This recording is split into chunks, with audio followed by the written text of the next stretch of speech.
Oke,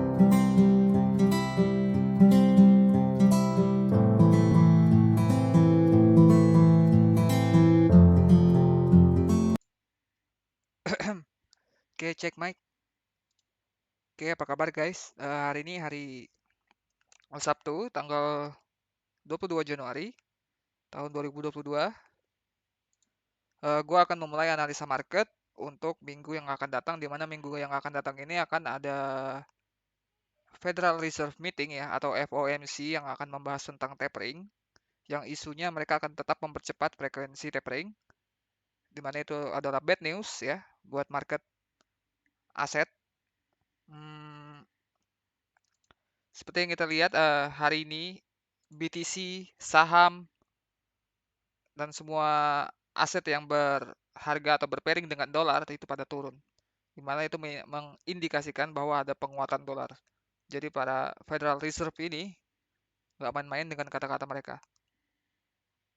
Oke, sebelum kita ke Bitcoin, kita mulai analisa dari pasar obligasi atau bond market. Bond market ini dengan pasar bank saham atau bank saham ini kita panggil finansial ya. Oke, jadi ini pasar obligasi kita sebut bond market, financial market. Ketika bond market atau pasar obligasi itu turun, maka finansial naik. Jika finansial naik, saham-saham juga naik. Jika obligasi naik, maka finansial turun. Finansial turun, saham-saham dan aset-aset yang lain juga turun. Jadi kayak kepala dan ekor. Pasar obligasi atau bond market sebelumnya dia sudah nge-trade di minggu lalu di level ekstensi ya, di hari Kamis, terus dia berhasil mencapai target di hari Rabu ini tadi. Dan dia squeeze ke next short ekstensi setupnya. Di mana saat squeeze ini dia punya counter trade long. Jadi ini counter trade longnya. Di hari Rabu dia retrace sloppy, tapi pas di hari Kamis ini masuk di sesi Eropa, berhasil mempertahankan long levelnya dan nge-blast up target. Setelah itu dia ngebuat ekstensi. Ekstensi yang pertama ini hari Kamis kemarin di trade di 0,5 dan berhasil mencapai target di hari Jumat. Dan sekarang kita berada di ekstensi yang kedua. Dan ini yang akan menjadi penentuan apakah bond market akan terus melanjutkan naik uptrendnya atau mengkonfirmasi lagi extension short setupnya. Ya. Jadi kalau kalau yang ini ekstensi long level ini nggak di break, maka finansial akan cenderung terus turun dan pasar saham juga terus turun. Jadi bond market bullish selama berada di atas 155, 618%. Dan ini yang akan membuat finansial akan terus turun atau downtrend jika dia nggak bisa nge-break ini. Tapi ketika break, itu akan menjadi bullish reversal buat saham dan finansial dan saham. Oke, kita lanjut ke finansial. Jadi ini bank saham, lawannya obligasi tadi. Kita lihat dari daily, ada long setup yang belum mencapai target.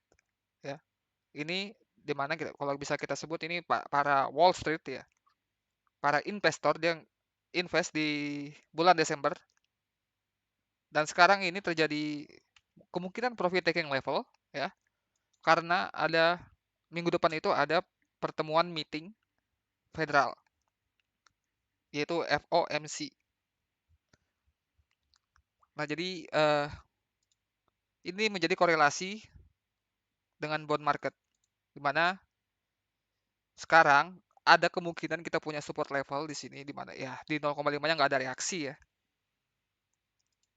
Jadi kita nggak tahu sebenarnya level support yang jelas itu ada di mana, tapi ini ada kemungkinan support untuk pasar finansial yang bisa ngebantu pasar-pasar saham balik lagi untuk bullish atau mungkin bahkan membuat TTH yang baru.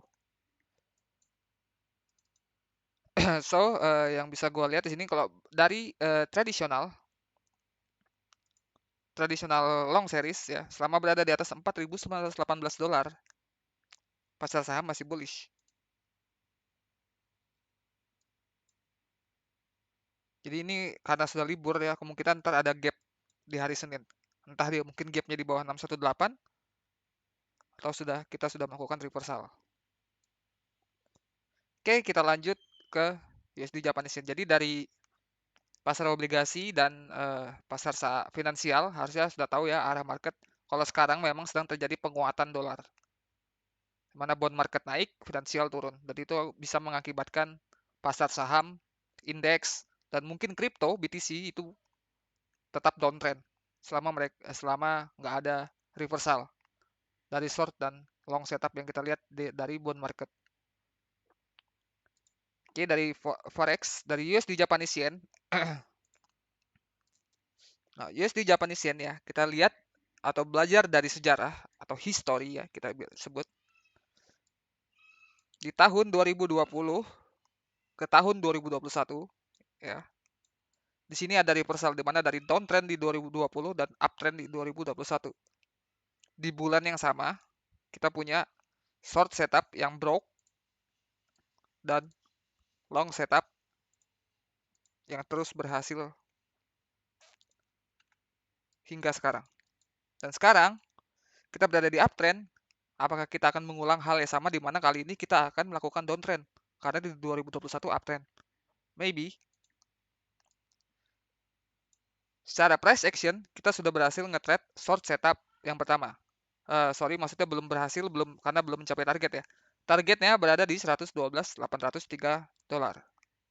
Ini sudah berhasil di-trade di hari Rabu, minggu ini tadi.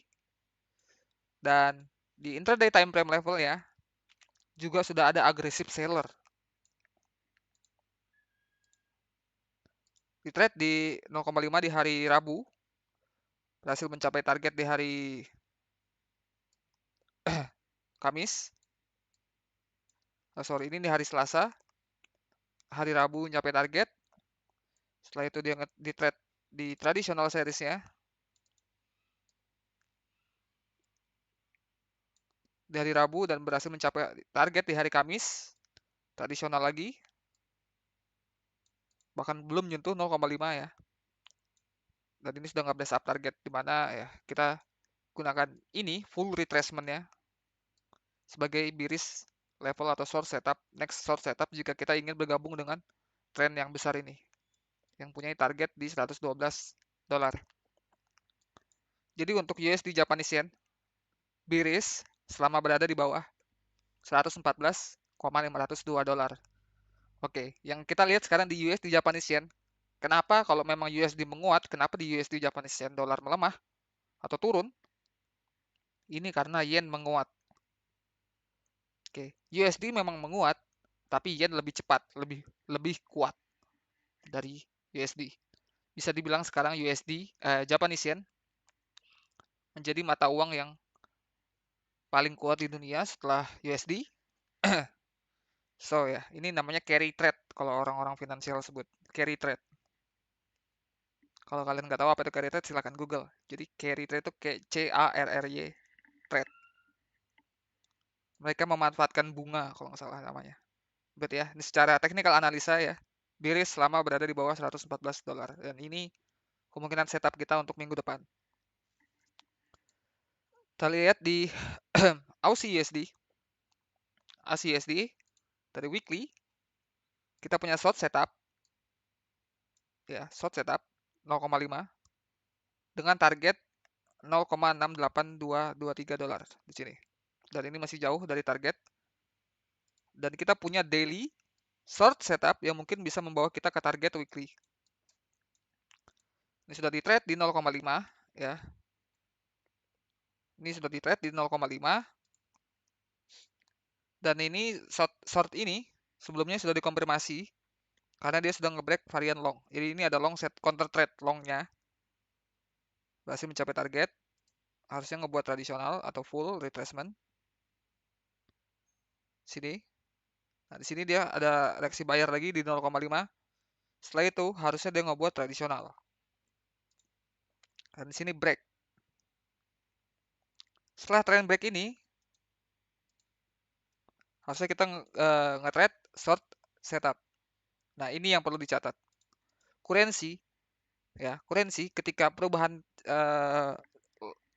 ketika trend uptrend berubah menjadi downtrend, itu biasanya mereka mempunyai waktu 2 minggu setelah benar-benar berubah.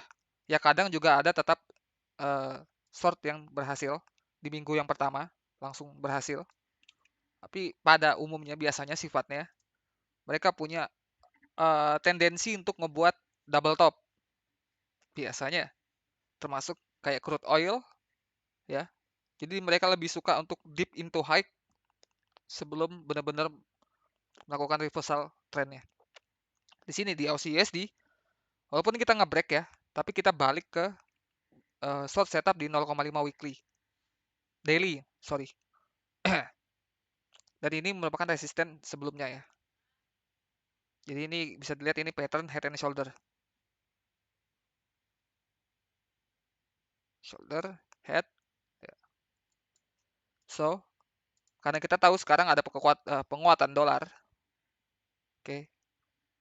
Dan ini short setup jika kita ingin bergabung dengan trend di daily dan weekly ya. Sini bahkan belum nge-trade 0,5 atau 50% retracement ya, belum. Kita bisa makin case dia sudah nge-trade di sini. Front run namanya, bahkan sebelum nyentuh 382 karena terlalu kuatnya dolar dan targetnya berada di 0,71 dolar, atau kita bisa lihat di di Senin nanti. Jika kalau yang ini sudah mencapai target, kalau ada reaksi, ini yang kita gunakan sebagai acuan next short setupnya. Tapi kalau untuk sekarang menurut gua ini bearish below level kita yang sekarang.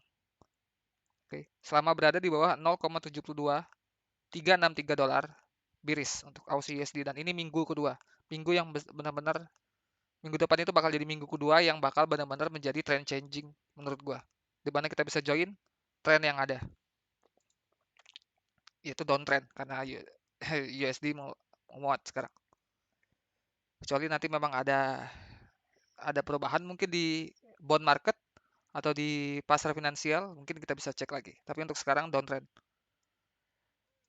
Euro USD, Euro USD ya. Di sini kita gunakan observasi extension short setup di mana kita gunakan neckline ini sebagai ekstensi short setup. Oke. Short setup ini gue pikir ini udah dikonfirmasi ketika ketika Euro USD gagal mempertahankan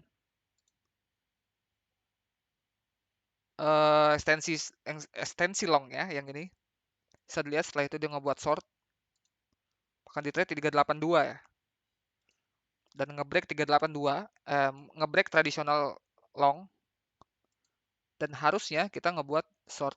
Pasti ntar ini bakal di trade di 0,5 atau mungkin 382, who knows. Pasti ada nanti kita untuk kesempatan untuk join trend ini di minggu depan harusnya. Kita bisa makin case dia sudah ngebuat downtrend sekarang. Tapi ini yang kita gunakan sebagai bearish below the line selama berada di bawah 1,14 dolar Euro USD bearish. Oke. Lagi-lagi itu clue penguatan dolar. GBP USD ini weekly chart ya. Kita punya short setup. Nih, short setup di weekly yang pertama berhasil mencapai target, kedua mencapai target, dan sekarang di weekly short setup yang ketiga. Targetnya masih jauh ya. Jadi bayangkan kalau memang benar-benar dolar benar-benar semakin menguat, tren ini bagus banget, GBP bagus banget buat menjadi instrumen kita untuk trading jika memang berhasil weekly short setupnya, yaitu ini bayangkan berapa pip, bakal ada terus opportunity untuk join trend.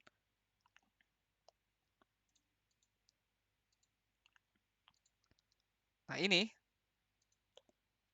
hanya GBP yang benar-benar teknikal minggu ini, di mana dia di trade di 0,5 short setupnya yang pertama setelah extensi longnya gagal.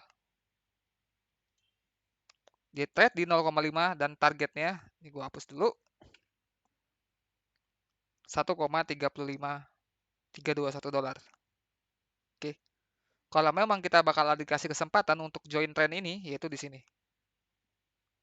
Yang mungkin akan membawa kita ke target short setup yang ini. Biris selama berada di bawah 1,36173 dolar untuk GBP USD. Kita lanjut ke gold. Gold nggak imun dengan penguatan dolar. Dolar menguat, gold juga harusnya melemah karena ya dolar menguat. Semua yang berpairing dengan dolar bertendensi untuk down. Oke, di daily kita punya long setup di mana ini di trade hari apa nih? Hari Jumat minggu lalu. Oh sorry, hari Senin. Hari Senin minggu ini tadi.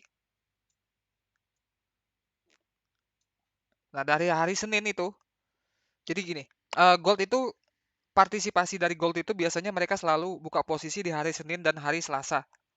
Saya lihat ini ini Monday ya. Hari Senin tuh mereka pasti buka posisi, ya, buka posisi dan di sini ngebuat tradisional,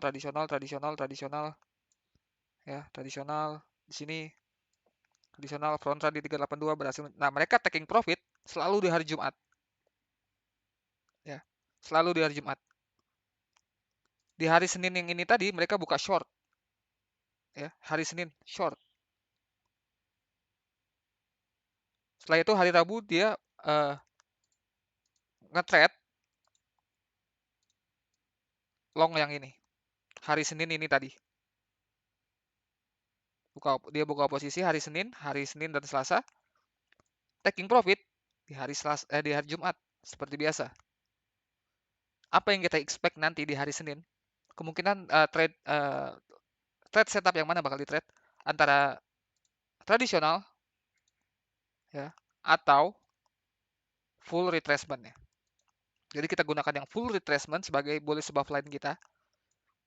Selama berada di atas 1.815 dolar, gold bullish. Untuk silver juga sama, harusnya kita gunakan full retracement.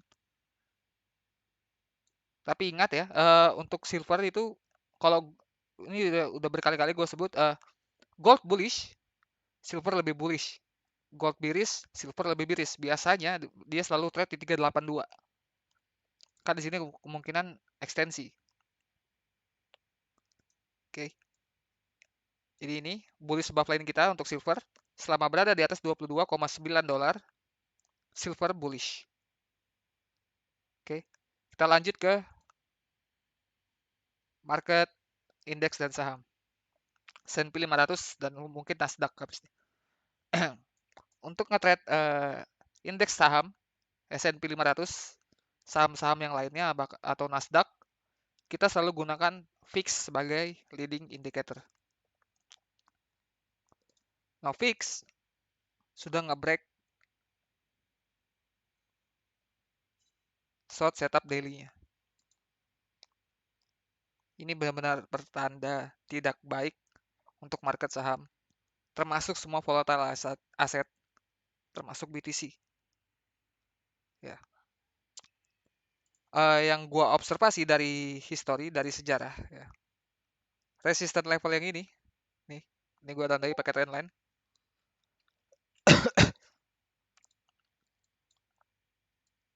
Ini di sini setiap pertengahan bulan biasanya para Wall Street atau para investor itu masang longnya, buy posisinya di level yang sama di sini.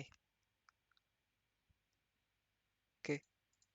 Ini yang bisa dijadikan harapan bullish untuk kalian yang mungkin masih merasa bullish. Secara teknikal, ya, fix masih berada di uptrend. Fix uptrend, maka indeks saham dan aset, semua risk aset bearish. Fix bullish, aset bearish. Fix bearish, aset bullish. Oke, sekarang kita berada di uptrend. Long setup berhasil mencapai target. Di sini dia ngebuat tradisional. Oke, ada history mengatakan kita trade level tradisional.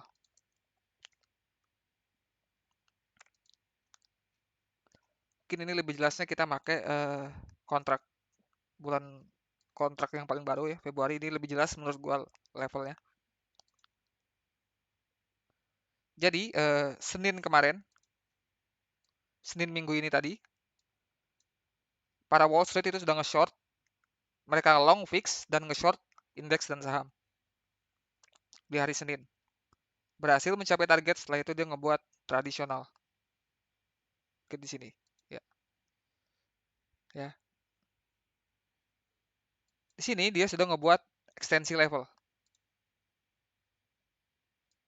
Berhasil mencapai target dan nge-blast up target. Nah, sekarang ini yang agak sulit menurut gua. Ada history yang mengatakan tradisional dan sekarang ada ekstensi. Di sesi New York tadi malam ini kita punya long series yang gini, long setup yang gini, dan nge-blast up target. Sekarang jadi banyak untuk variasi long setup untuk fix. Mungkin dia bakal ekstensi nanti di hari Senin, atau mungkin tradisional, yang ini. Masih banyak. Tapi seharusnya karena sudah dia ngebuat high kayak gini, udah nge-blast up target banget. Yang ini sudah di-blast up targetnya. Yang ekstensi juga sudah di-blast up. Harusnya secara technical algo kita ngebuat ekstensi yang ini. Jadi ini next long setupnya. Selama dia berada di atas $26, $673 fix bullish dan itu bearish buat market saham. Jika bisa break, kemungkinan itu akan menjadi reversal moment untuk untuk indeks dan saham dan termasuk semua risk aset. Juga termasuk BTC ya harusnya. Bullish selama berada di atas $26. Kita lihat nanti di hari Senin. SPX SPX kita lihat pakai time frame daily. Di daily kita berada di no man's land. Kita nggak ada yang tahu kapan bottom. When bottom, sir? We don't know. Nggak ada yang tahu kapan kita akan ngebuat bottom. Karena kalau ditanya support level di mana, banyak. Ada ekstensi, ada kemudian ekstensi dari salah satu anchor ini, atau bahkan mungkin full retrace tradisional. Gak ada yang tahu. Maka dari itu kita gunakan ZB dan pasar finansial sebagai indikator kita, termasuk fix yang menjadi leading indicator. Selama fix masih berada di uptrend, maka market pasar saham, terutama S&P 500, bearish selama fix bullish, selama fix masih berada di uptrend. Oke, kalau kita lihat dari fix ya, di trade di sini yang pertama di hari Rabu, di hari Senin, di Rabu, low di Rabu 2 minggu yang lalu, di trade di hari Senin, ini tanggal 17 Januari. Kita lihat di yes. Nah, ini sini anchornya. Rabu, high di Rabu untuk IS dan ini low di fix di hari Rabu ya. Jadi mereka berkorelasi nih. Jadi mulai dari sini. nge-trade tradisional, berhasil mencapai target. Setelah itu nge-trade tradisional lagi. Ini tadi malam nge-trade tradisional lagi. Tidak kelihatan di 4 hour. Nih, 15 menit. Dan targetnya berada di 4369 dolar. Kalaupun memang ada kesempatan kita buat ikut tren ini, downtrend ini, ya, dengan catatan target yang ini belum nyampe. Tapi kalau sudah target ini sudah nyampe, udah pasti ntar kita buat short setup yang tradisional lagi, kayak gini. Tapi kalau memang nanti hari Senin belum ada mencapai target, ini yang bisa kita gunakan. Tapi gua pikir ini bakal mencapai target sebentar lagi. Di hari Senin kemungkinan ntar bakal nge-gap ke bawah. Ya. Jadi bisa dilihat sekarang fix S&P berada di no man's land menurut gua. Dimana yang udah pasti jelas fix berada di uptrend. IS atau S&P 500 berada di downtrend. Dan kita juga sudah ngelihat dari clue kekuatan dolar, clue dari pasar bank dan saham. Ya. Nasdaq juga sama. Sama semua. Semua mengikuti fix. Dia punya traditional short, ya, traditional short yang berhasil mencapai target dan sekarang berpotensi ngebuat ekstensi. Bisa dilihat malam ini tadi New York nge-short di ekstensi level. Di trade di 0,5 dan sekarang sudah berhasil mencapai target. Dan ini yang ntar kita bakal tetap gunakan sebagai anchor untuk next short setupnya di hari Senin. Nanti kita lihat lagi. Oke, dan itu membawa kita ke Bitcoin. Nah, Bitcoin ya, seperti yang kita tahu ya, kita berada di fase 4 tahunannya, yaitu crypto winter.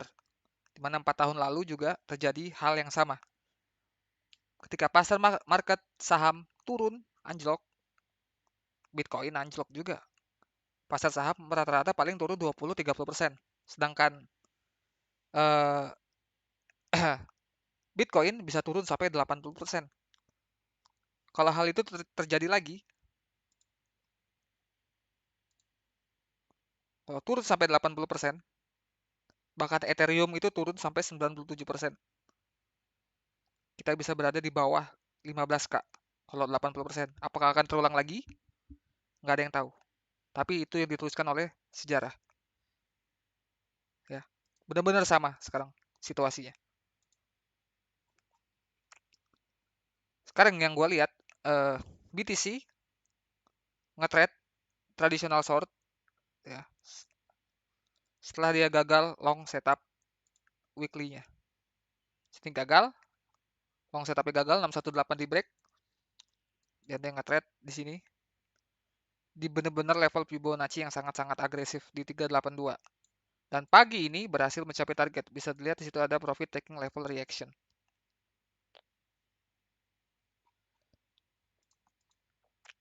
Dengan begini,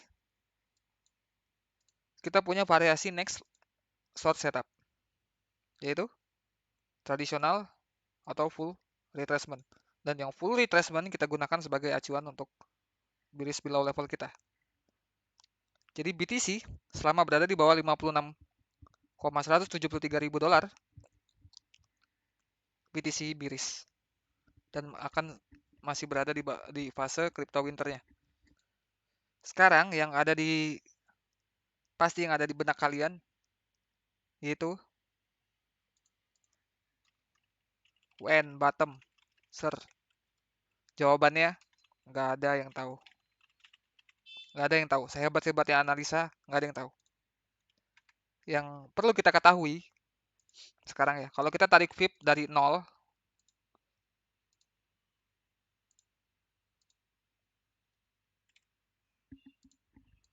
kita punya long setup di mana 0,5-nya berada di 34.500 dan 618-nya berada di 26,3K. Oke. Kita bisa buat asumsi selama kita berada di atas 26K, BTC mungkin masih bullish, masih berada di long setup. Time frame weekly-nya. Oke. Time frame weekly ini untuk mencapai target juga butuh weekly secara garis waktu ya butuh berminggu-minggu juga karena kita gunakan time frame weekly. Tapi yang kita tahu sekarang kita berada di downtrend. Support ini belum bisa kita konfirmasi selama dia nggak nge-break downtrend yang sedang terjadi. Oke. Nih. Jadi menurut gua sekarang untuk BTC kalau kita bakal pullback lagi ini karena sudah ada profit taking level, udah ada reaksi, BTC masih bearish selama berada di bawah 45,7K. Kalau ini di break, kemungkinan kita bakal punya counter trade long menuju resisten yang lebih besar yaitu di sini. 56,173K atau mungkin 52K. Oke. Di intraday time frame-nya ya.